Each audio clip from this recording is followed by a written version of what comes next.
What if the man searching for the truth was himself a ghost, haunted by a past he could not remember and a crime he did not know he had committed? This is not just a story of stolen paintings and locked rooms.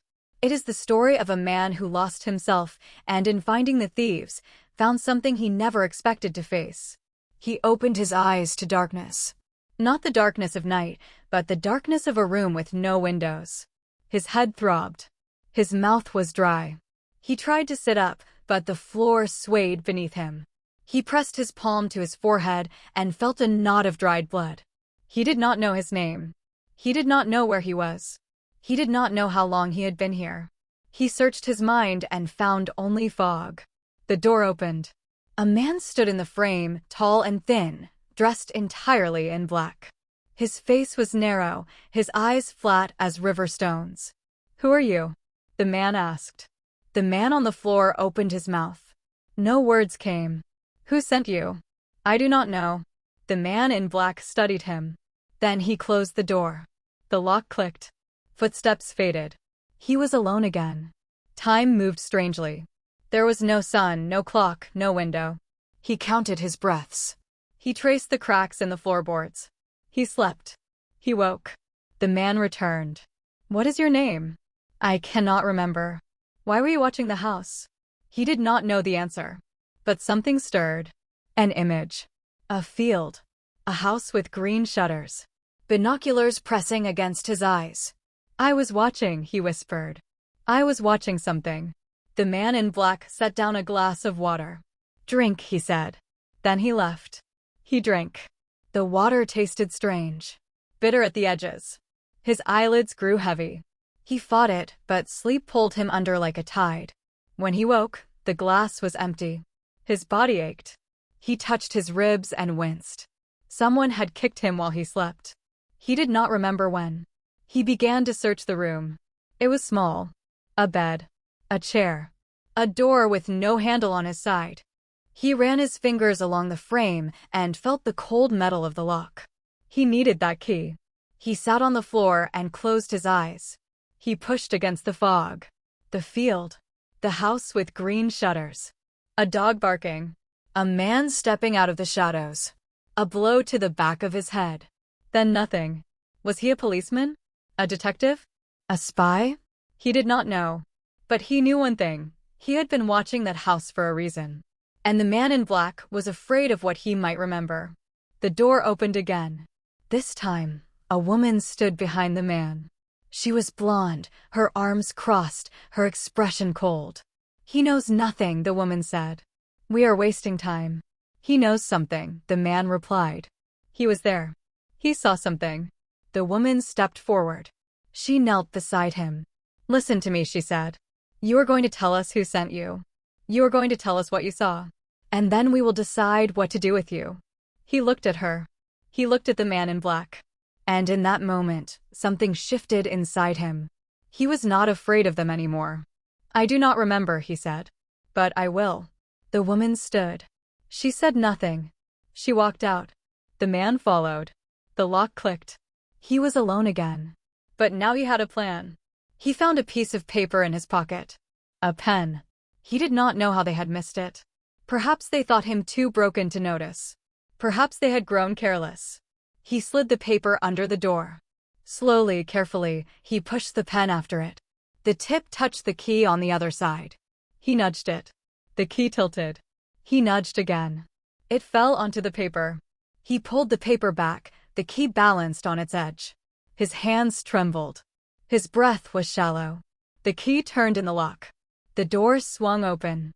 The hallway was empty. He moved silently, pressing his back to the wall. He passed closed doors. He passed a staircase. He passed a window that showed only darkness. Then he opened a door and stopped. Paintings. Dozens of them. Leaning against the walls, stacked on tables, propped on chairs. He did not know art, but he knew these faces. The Mona Lisa. The Scream. Girl with a pearl earring. He was not in the house of a kidnapper. He was in the house of thieves. He found a telephone in the next room. His fingers shook as he dialed. "My name," he said. "I do not know my name, but I know where you can find the paintings. The ones stolen from the museums." All of them. He gave the address. He gave the room. He described the man in black and the woman with cold eyes. Then he waited. The police arrived like thunder. Boots on the stairs. Voices shouting. Doors breaking. He stayed in the corner, his hands visible, his heart pounding. An officer found him. A woman with kind eyes and a steady voice. Are you the one who called? Yes. She helped him stand. She led him through the chaos. The man in black was in handcuffs. The woman was silent, her face carved from stone. The officer sat him down in a quiet room. She opened a file.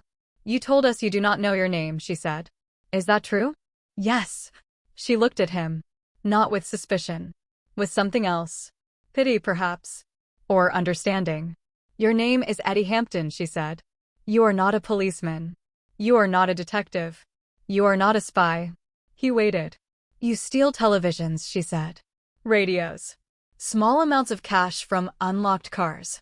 You have been arrested 3 times in the last 5 years. He stared at her. The fog was lifting, but what it revealed was not a hero. It was not a savior. I am a thief, he said. You are a small thief, she corrected. You break into houses when no one is home.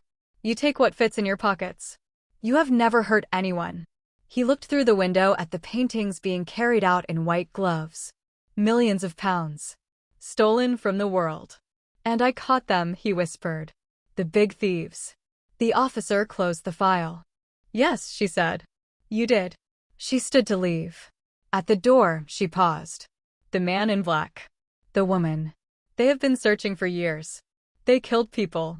They bribed governments. They hid their treasures in walls and basements and locked rooms. And then a small thief with binoculars watched the wrong house on the wrong night. She looked back at him. You lost your memory. You were beaten. You were locked in a room with no light. And still, you found a way. Why? Eddie Hampton looked at his hands. The same hands that had taken televisions and radios and small bills from wallets. The same hands that had slid paper under a door and pulled a key from the lock. I do not know, he said.